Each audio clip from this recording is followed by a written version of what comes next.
E cercas, até distinguir na rósea bruma do crepúsculo a alameda que levaria à casa. Os cachorros não deviam latir e não latiram. O capataz não estaria àquela hora e não estava. Subiu os 3 degraus no pórtico e entrou. Pelo sangue galopando em seus ouvidos, chegavam-lhes as palavras da mulher. Primeiro uma sala azul, depois uma varanda, uma escadaria atapetada. No alto, 2 portas. Ninguém no primeiro quarto, ninguém no segundo. A porta do salão e então o punhal na mão, a luz dos janelões, o alto respaldo de uma poltrona de veludo verde, a cabeça do homem na poltrona, lendo um romance. A minha pergunta: deu para perceber alguma... Qual a sensação que vocês tiveram? Para resumindo, o que seria o texto? Como é que vocês entenderam? Isso. Quer dizer, eu conheço você também, né, Maria Emília? Ah, tudo bem, Maria Emília. Então, exatamente isso. Quer dizer, nós estamos diante de um texto, certo? Há uma personagem que está lendo, uma personagem que está dentro de um conto, que está lendo um texto, um romance, certo? Sobre amantes que estão articulando a morte do marido. E aí, no final, a gente percebe que esse amante está por trás, há uma virtual morte do leitor. Só que o Cortázar nunca finaliza um texto, ele sempre sugere, né? Então, uma sugestão que se suspende, né? Bom, isso sempre causa um certo estranhamento para nós. É essa a palavra que me parece vir à tona, né, quando se pensa nessa questão. Bom, isso é algo com o qual o Fantástico trabalha, quer dizer, essa ideia de estranhamento, certo? E quando a gente pensa no que a crítica literária tem feito, eu vou trabalhar depois com o texto mais minuciosamente, mas eu vou voltar um pouquinho para a teoria, para conceituar para vocês a ideia do que é o fantástico. Primeiro, como eu já disse, o fantástico surge, tem a sua teoria na Europa, né? O Hoffmann é um escritor importantíssimo que trabalha com isso, tem contos belíssimos, os irmãos Serapião, na verdade, acho que não há tradução brasileira, só em francês, e grandes autores da França também, e eu peguei o filão teórico dos franceses, porque, na verdade, no Brasil, quando se fala em literatura fantástica, do ponto de vista da teoria, se pensa imediatamente em Todorov. E o Todorov, na verdade, a proposta dele é muito classificatória. Por que ela é classificatória? Porque ele vai falar do fantástico, da categoria fantástico, da categoria estranho, da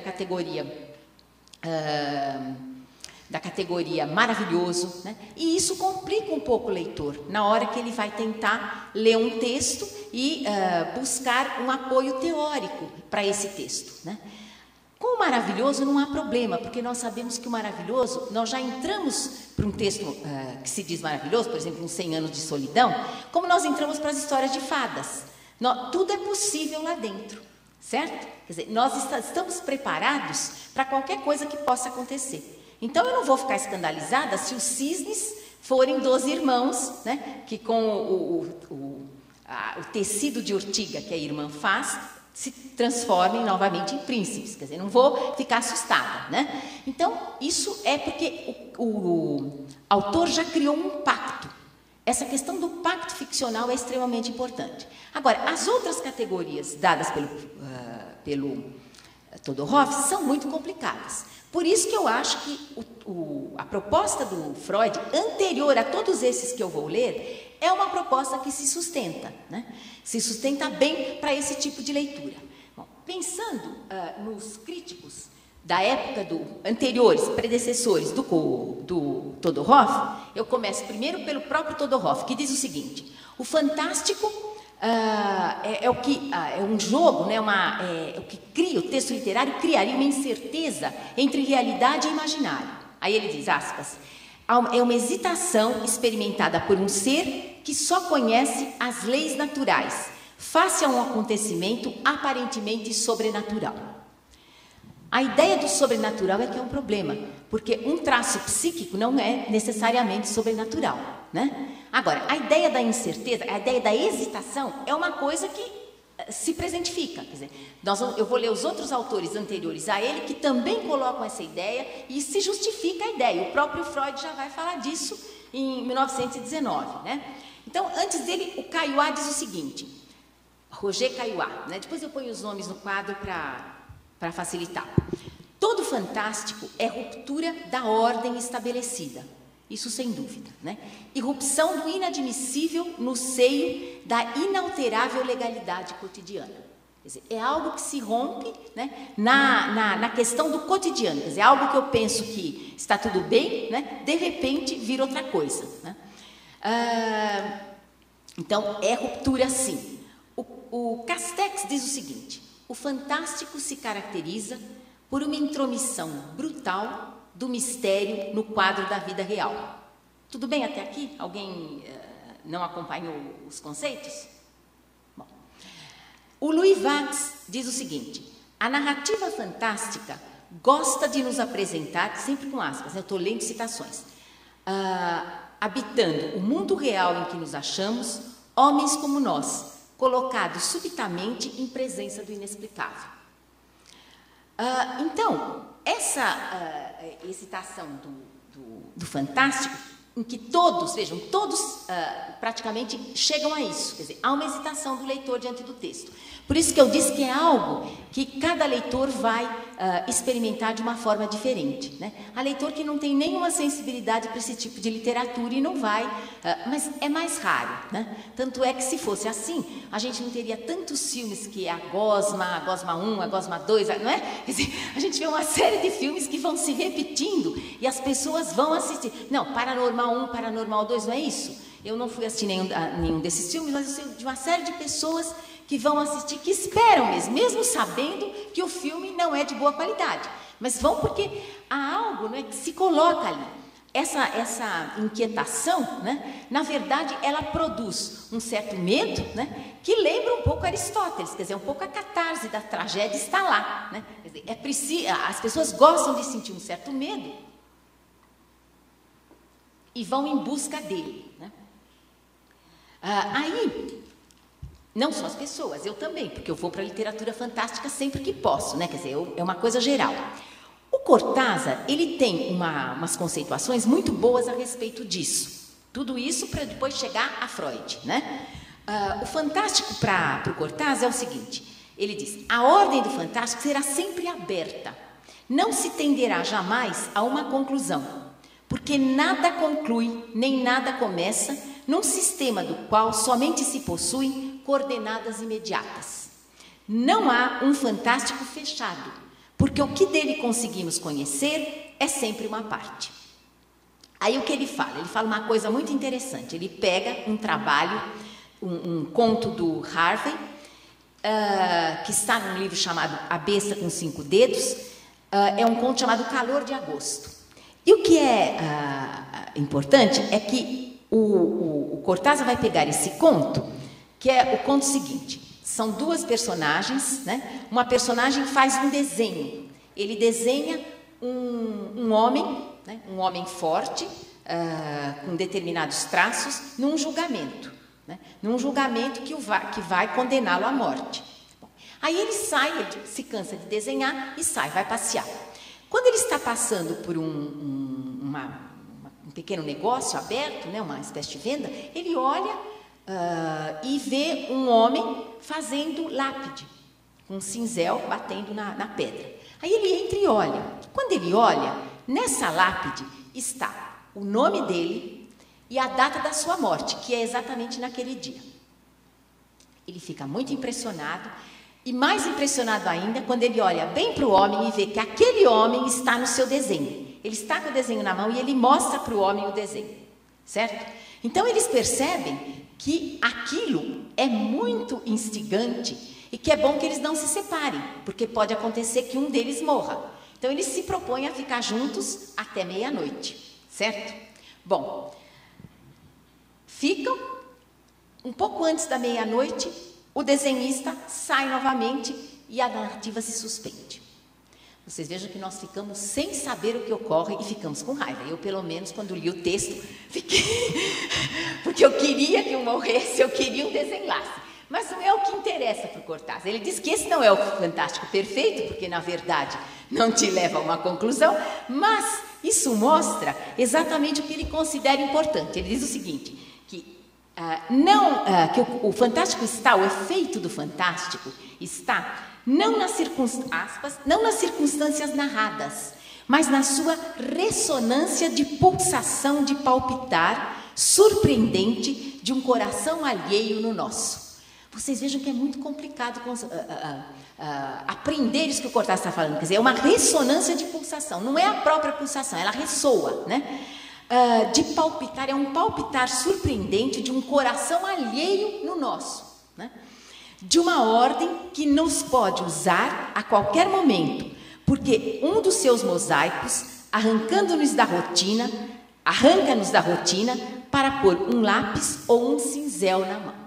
Certo? Então, ele está acentuando essa questão desse ressonar. Depois, ele usa uma outra metáfora para explicar o fantástico. Ele diz o seguinte, que o fantástico lembra o ponto vélico do Victor Hugo, o ponto vélico de um navio, né?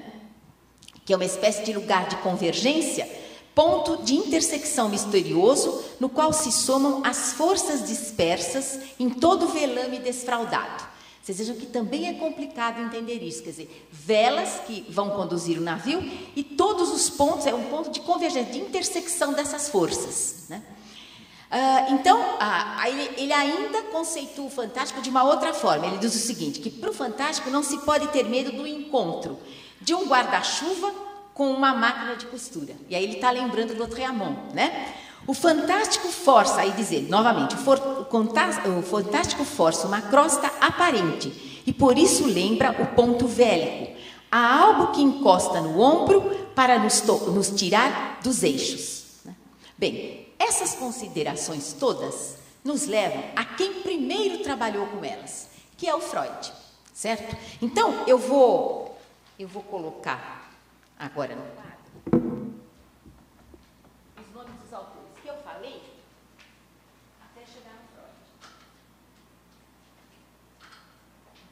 Eu falei do Todorov, porque é um dos mais conhecidos no Brasil. É um livro antigo, mas quando se fala em literatura fantástica, automaticamente se vai ver que é o que tem, né? Depois eu falei do Castex, falei do Caillat, falei do Rivaz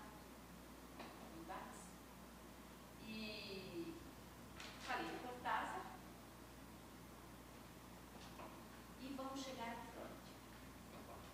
O Freud, na verdade, eu fiz um caminho inverso, né? Porque, na verdade, o Freud é o que primeiro vai perceber essa questão da estranheza. E em 1919, o Freud sempre tem que ser percebido pelas datas. Tem algum psicanalista aqui? Sem dúvida, não pode ter demitido. Então, em 1919, ele escreve um texto chamado Das Unheimlich. Como o Freud está indo no público já faz um tempo, né? Agora, boas traduções sobre esse texto. Até a da Imar não é má, certo? Porque as traduções da Imar são ruins, né? Do resto do Freud, são às vezes comprometedoras. Mas essa do estranho não é ruim. Acontece que o Das Unheimlich, ele é traduzido, eu já vou explicar o que ele é em alemão, ele é traduzido em diversas línguas e nunca com muita felicidade. O espanhol traduz por luminoso ou lo siniestro. O francês por l'inquiétante étrangeté, a inquietante estranheza. O italiano por lo perturbante. Né? O inglês veio estranho, daí veio a nossa tradução do estranho. Tá bom, me lembre, que eu falo muito com as mãos. Aí eu esqueço que tem que ouvir.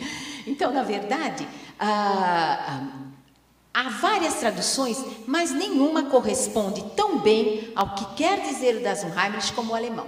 Por quê? Porque Unheimlich vem Heim, que significa lar, familiar, certo? Exatamente, quer dizer, e o seu contrário, né? O prefixo vem para dar a ideia do seu contrário. A própria ideia de Heimlich, no neutro sem o E, né? A própria ideia de Heimlich, que seria o lar, o íntimo, traz em si mesma o seu contrário. Eu vou ler alguns exemplos que o Freud dá, porque qual seria esse contrário? Essa ideia, às vezes, vem com o significado de secreto, oculto. Então, eu vou achar aqui um exemplo que eu peguei exatamente para mostrar como a gente tem essa sensação. Como o Das Unheimlich, um pouquinho só.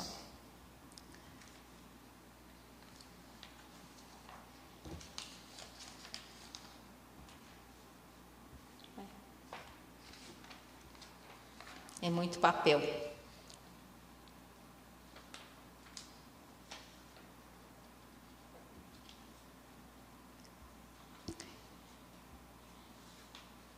Eu já vou achar, mas enquanto eu não acho, eu vou continuar falando.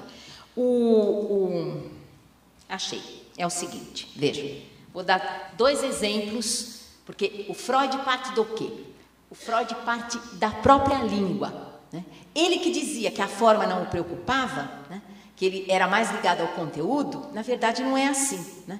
Tanto ele se preocupava com a forma, que a gente observa, por exemplo, que os 3 livros dele, que são bons para a literatura, e que até hoje são grandes, os 3 pilares fundamentais, né? Que são a interpretação dos sonhos, a psicopatologia da vida cotidiana e o xiste, né?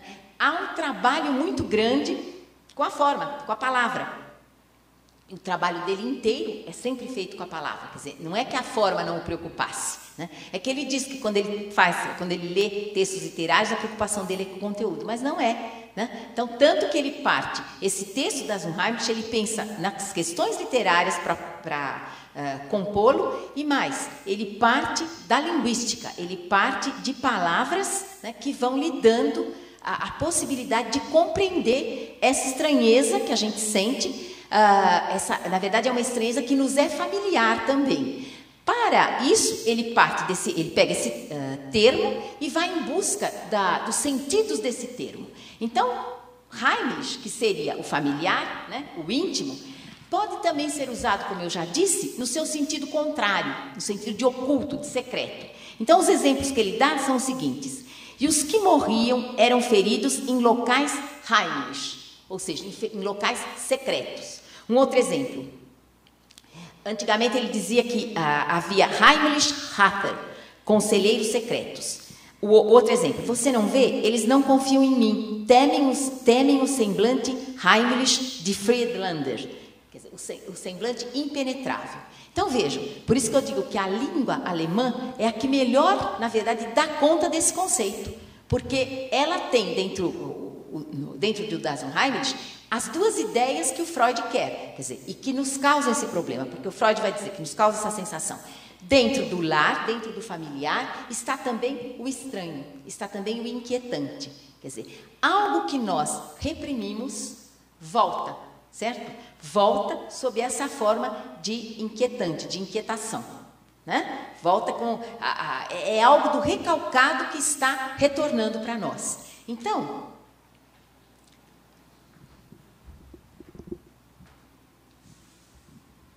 Então, na verdade, a melhor coisa é manter essa tradução. Eu, na verdade, se eu fosse traduzir o texto, eu não sei alemão, mas se eu fosse traduzir, eu tenho que ficar, cada vez que eu pego o Freud, eu tenho que trabalhar com várias traduções e observando, cotejando, né, para ver qual é a mais feliz, e pegando também o termo em alemão. Eu manteria esse Das Unheimlich e colocaria a nota, como eles fazem, né, tanto o estranho, que é da Imago, quanto o inquietante, que é da Companhia das Letras. Eles têm o cuidado de, numa nota, colocar as traduções e dizer que o termo é muito complicado para ser traduzido. Né? Na França, por exemplo, quando foi traduzido pela inquietante estranheza, pela Marie Bonaparte, foi o que ficou, porque era o oficial, foi a primeira a traduzir e isso ficou. Mas outros críticos vieram com novas traduções, ou chamando a familiar estranheza, ou a estranheza familiar. Quer dizer, eles procuraram dar conta, porque tem sempre que ter essa ideia de algo íntimo, de algo nosso, né, profundamente conhecido por nós e ao mesmo tempo tornado estranho, né? Então, esta é isso que causa esta sensação.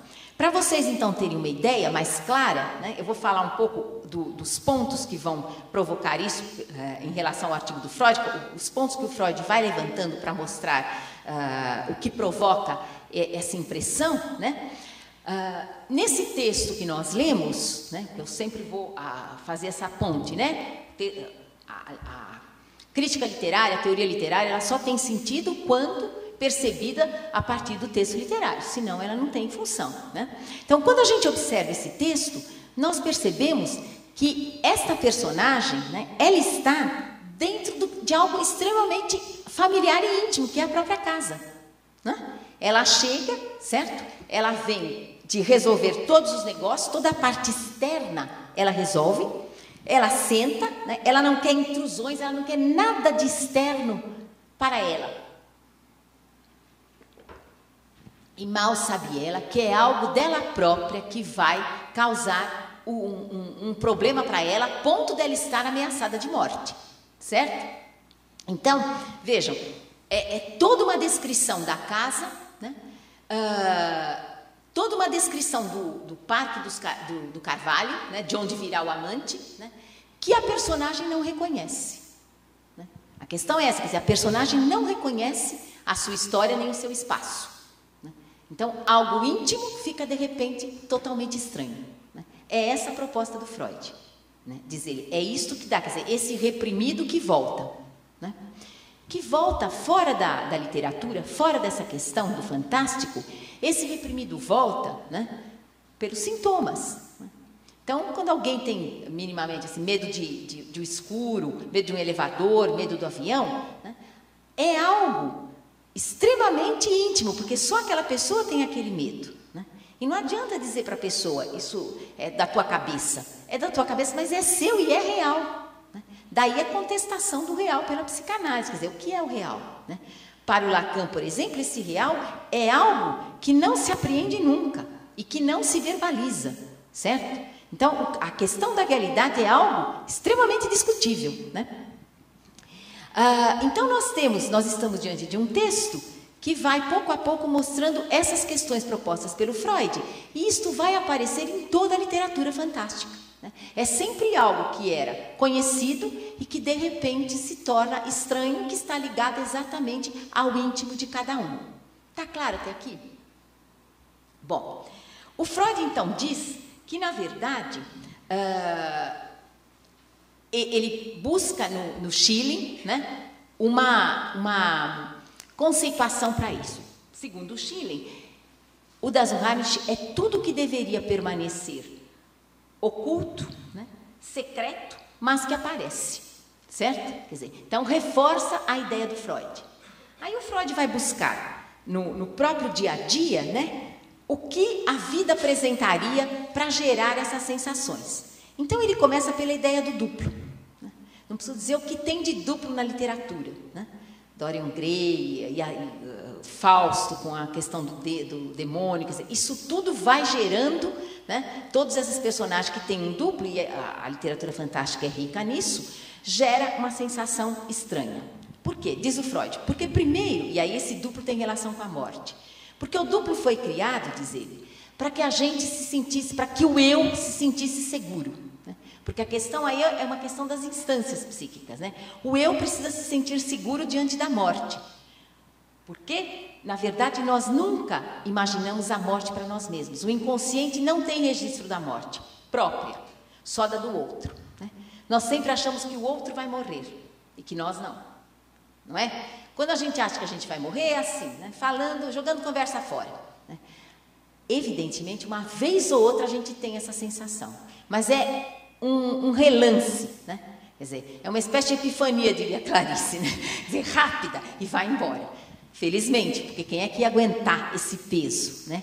É uma questão é terrível pensar na finitude todos os momentos da vida, quer dizer, todos os momentos depois dos 50, né? Até os 50 a gente vai levando. A partir dos 50, isso começa a ficar das Unheimlich, né? Começa a inquietar, né? Então, diz o Freud, esse duplo que era feito, era uma espécie de, após a morte, se cria um duplo para garantir que o eu permanecesse inteiro, né? Que essa é uma ilusão, né? Nas ilusões do eu, está essa ideia da gente ser inteiro, né? Que o fantástico em geral vai quebrar com essa ilusão.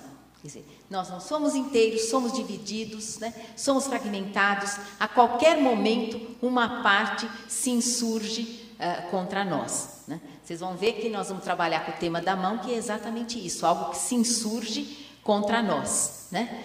E que é nosso, né? É bem essa questão. Então, esse duplo, que na verdade,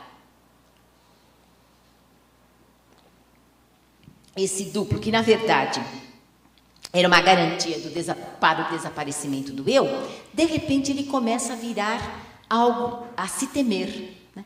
E por que se teme? Exatamente porque ele passa a ser uma espécie de mensageiro da morte, né? Então ninguém quer saber, né, daquilo que vem de outro mundo, né? É algo que assusta, né? Então há uma mudança em relação cultural em relação a essa presença do duplo. Então o duplo é algo que inquieta.